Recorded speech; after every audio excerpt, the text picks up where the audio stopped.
On the morning of February 4th, 2021, on Interstate 10 near Deming, New Mexico, 28 years old, Officer Darian Jarrett, a husband and father of 3, was out on patrol, working a routine part of his day on this long stretch of road where traffic stops aren't rare.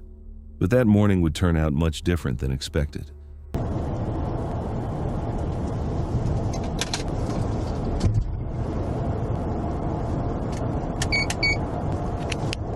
(1251) SOCOM traffic.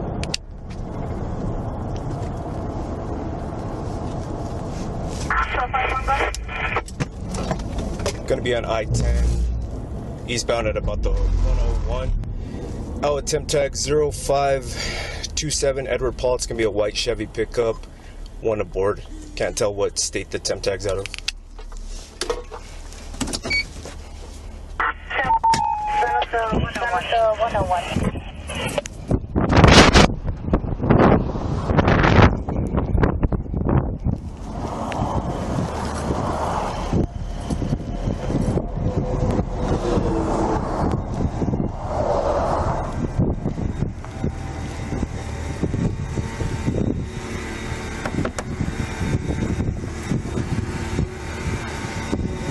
Afternoon, sir. My name's Darian Jarrett. I'm with New Mexico State Police. The reason for the stop is your window tint's a little too dark. Yeah. Behind the wheel is a man named Omar Cueva Felix, and he isn't just an ordinary driver. Homeland Security has been building a case against him for weeks, and just 7 days earlier, undercover agents bought a full pound of methamphetamine from him. He showed up to that deal armed with a semi-automatic rifle and a stash of fentanyl pills, telling the agents flat out that he has no intention of going back to prison. Federal agents had already picked out which officer was supposed to make this stop, backed by their own response team, but somewhere between agencies that plan falls apart, and the assignment lands on Jarrett instead. You mind if I open the door? Or if you want to roll down the window more. Dark? Yeah. I noticed you got temp tags. You got registration for the vehicle? Yes, sir. I'll need registration and your driver's license as well.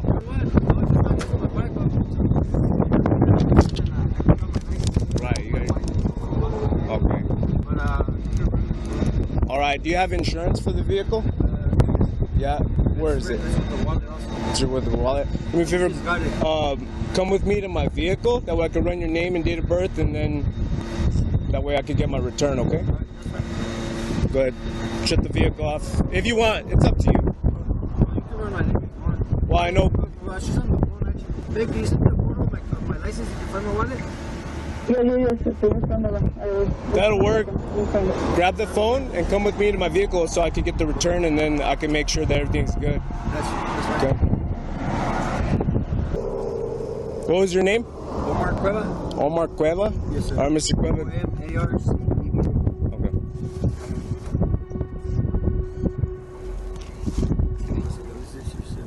Okay.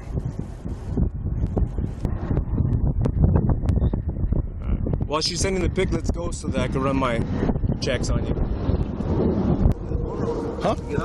Yeah, so I can run my checks and I can talk to you a little bit while I'm running my checks, and then you'll show me the picture right away because I got paperwork I gotta do, you know? Hey, real quick. You have a firearm on you? Yeah. No, I see it. Waist. Do me a favor. You mind if I take it off you for my safety? All right, hold on. All right, let's go to my vehicle, okay? Come on. Oh, shit!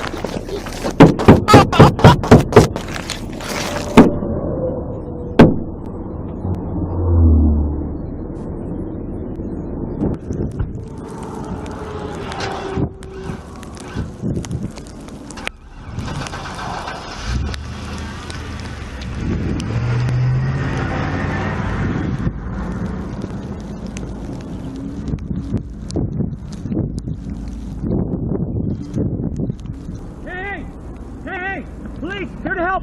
Here to help! Here to help! Here to help! Here to help! Hey!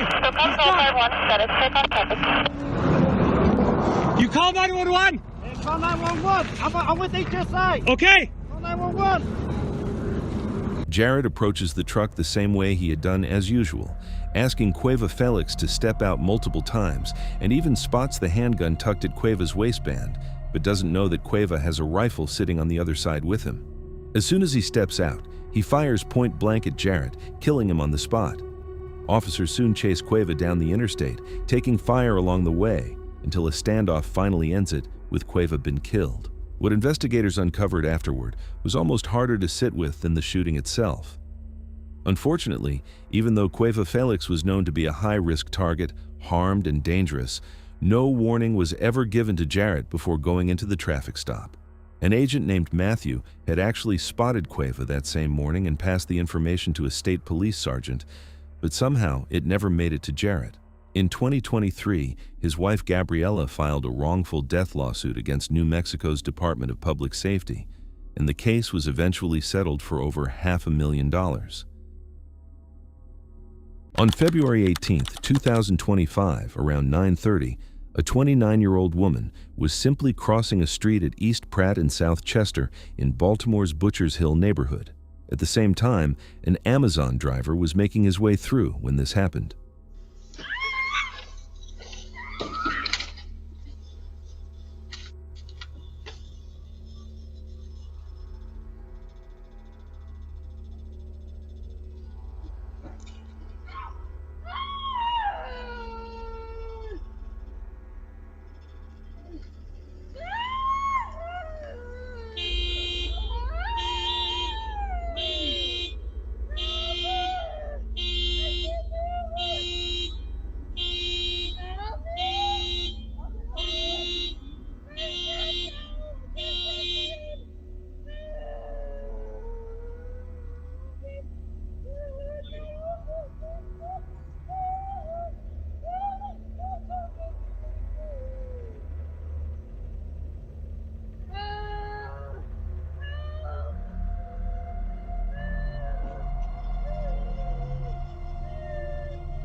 As she crossed in the crosswalk, the van drove straight toward her, hesitated for a moment, then ran her over with both the front and back wheels. Jerome Young Jr., the 26-year-old driver, got out of the van and stood over her for about 30 seconds while she screamed for help and struggled to move, then climbed back in and drove off, leaving her lying in the street. She ended up with 9 broken ribs and 5 fractured vertebrae. Young didn't turn himself in until 2 days later. Prosecutors initially filed felony charges, but those were later dropped, and he was convicted instead on negligent driving and hit-and-run charges, walking away with just 45 days behind bars, along with home detention, probation, and mandatory driver's education. On May 15, 2015, it was just another school day in Louisville, Kentucky, ending the way most did, with kids climbing off buses across the city and heading inside for the evening. At one stop, 7-year-old Allie Rednor was getting off near her babysitter's house when this happened.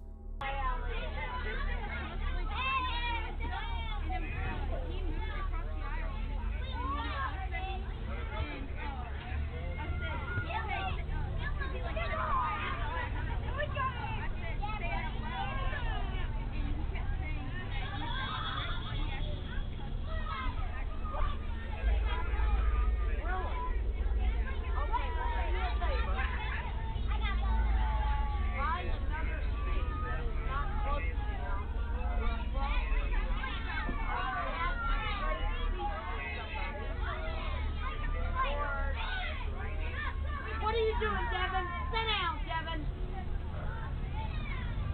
Is there somewhere to sit up here?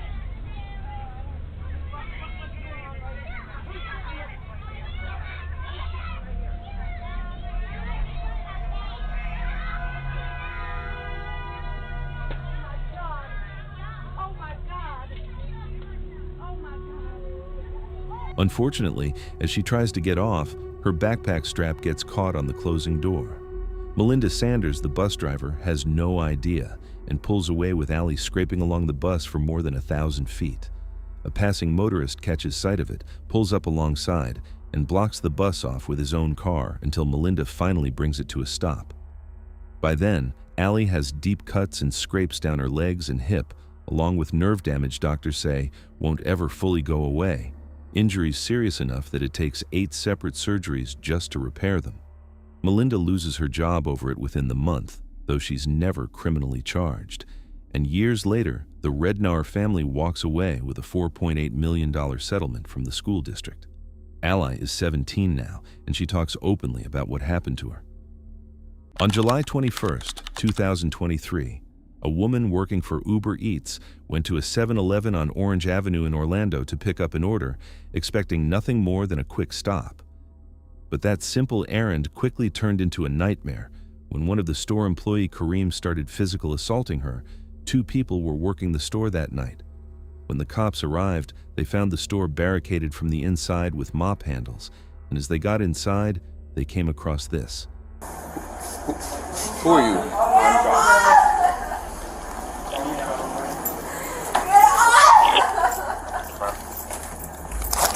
Get off of her, bro. Get off of her. What are you doing? He punched me twice in my head. What are you doing? You can arrest me. I work there. What are you doing? Store is closed. I'm over each. I'm trying to show him. He wasn't in the front to tell me. You okay? He punched me in my head with the machine. All right, let me figure out what's going on, okay? Give me a second. Hey, man, let me talk to you real quick. So what is happening? Why did you feel the need to do this? I work here. I don't care if you work here. Right, so explain to me There's why did you feel the need? Yesterday, we're receiving the McLean truck. The store is closed. Nobody's allowed in the store until the truck leaves. Okay, I understand that the store was closed. All right, sir, but why? Listen to me. Listen to me. Answer my questions. Why did you feel the need? The store was closed and she was in the store. Nobody's allowed in the store until that McLean truck leaves. So the store is closed. No one's allowed in. So you kept her in the store? I didn't keep her in the store. You were on top of her. Bruh, you watch the camera. You were on. When I got here, I saw you on top of her. I don't care that you work here. You want me to clock out, then you arrest me, sir? I don't care what you do. Yeah, Explain to me why is it that you felt the need. Our scanner's right here, sir. If you go in there. Explain. I'm trying. You're not answering my questions. Explain to me. 911 during the emergency. Okay, so was the procedure to jump on top of somebody? Watch the camera. So explain to me, why did you feel the need to keep her inside the store? What are you showing me? My father's state ID. 911 from our office store. You're at 10 or 0025 South Orange Avenue. Okay, you're not answering my question. Sir, do your job and okay, so answer my questions then. I'm trying to do my job. Why did you feel the need to be on top of this woman? Hey, don't walk away from me. I'm trying to talk to you.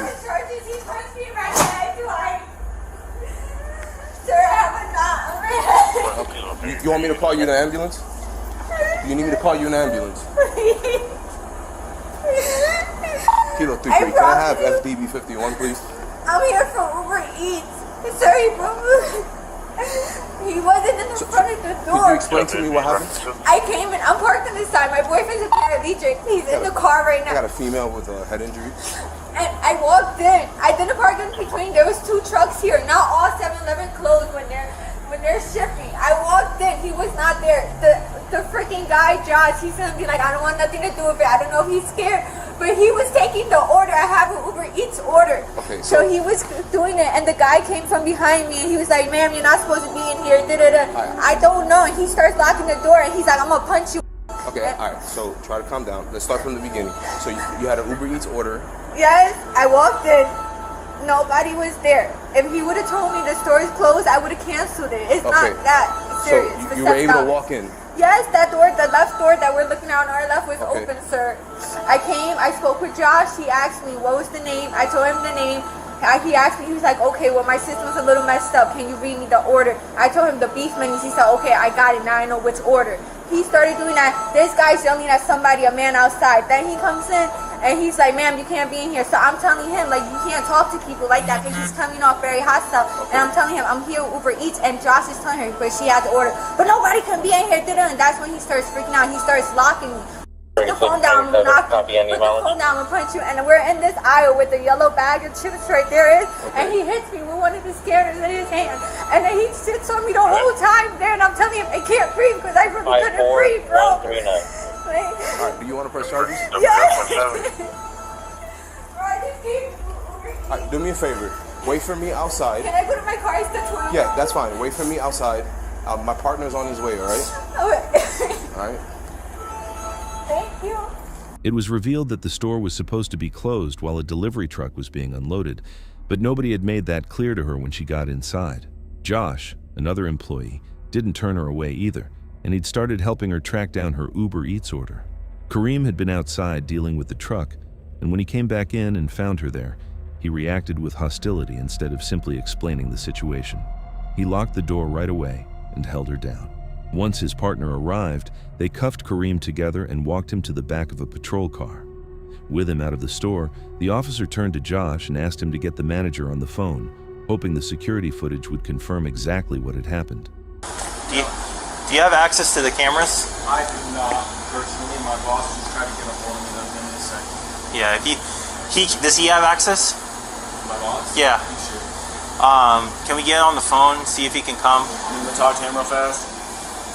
Okay. No, the cop. Cops, okay. You're on speaker.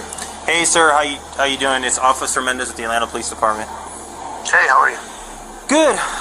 So my question to you is, so we have a little bit of situation, as your employee said. We're just trying to get access to the cameras to see what happened. Is there any way you can come and we can review the camera footage? Unfortunately, that camera system is not working since yesterday. Okay. Only one camera is working out of it. I just noticed that yesterday when I was going through the cameras because I wanted to take a look at it something, and entire system is not recording anything for some reason. Okay, so there's nothing recorded for today.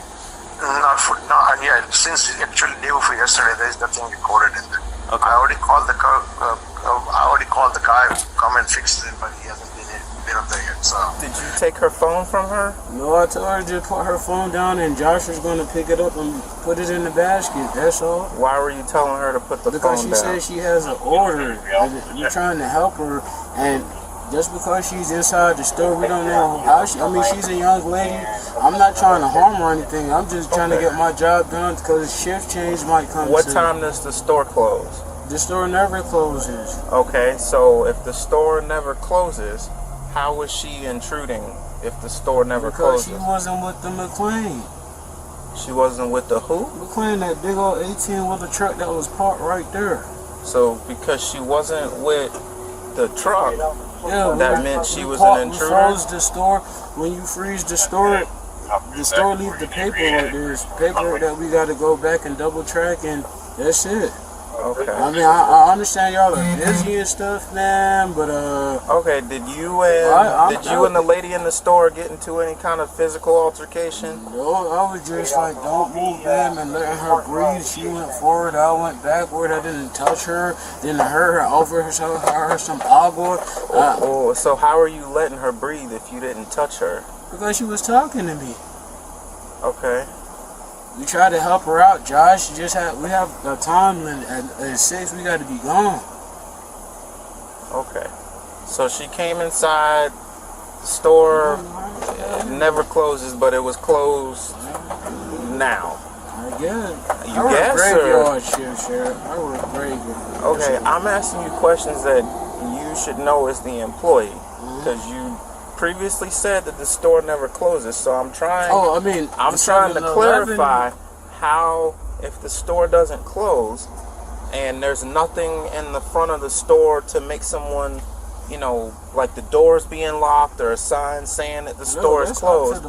How is she supposed to know that she can't come in the store? And then how would you then interpret her coming in the store as her being an intruder? She's in trouble because the Orlando PD that came here said anytime somebody come in the store like that, always check around. When the boss come, he handles that. Okay. It's between them two, whatever property is going on right here, sir, I just do my job and go. The manager claimed the cameras weren't working, an excuse that felt less like bad luck than an attempt to dodge what the footage might show. None of that ended up mattering much, since officers had already seen firsthand exactly what Kareem had done to her. Looking back, the fact that he'd barricaded the door from the inside raises an unsettling question, whether he was planning to do something even worse.